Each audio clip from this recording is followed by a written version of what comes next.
Podustujeme pneumatiky, aby sme zväčšili trakciu, ktorú budeme potrebovať pri tomto výjazde.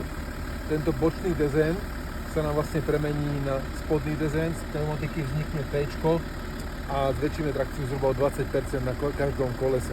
Ideme to odfúkovať na 1,8 baru.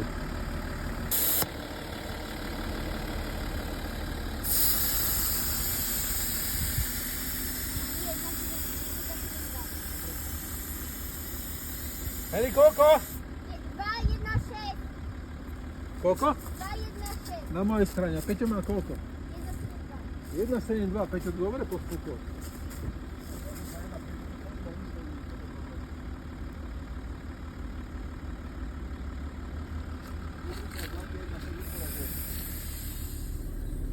Sledujte mi, dobre?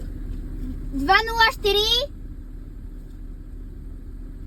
1,98. 1,98.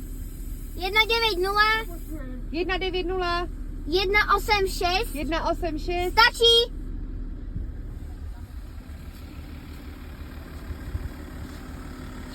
Dobre.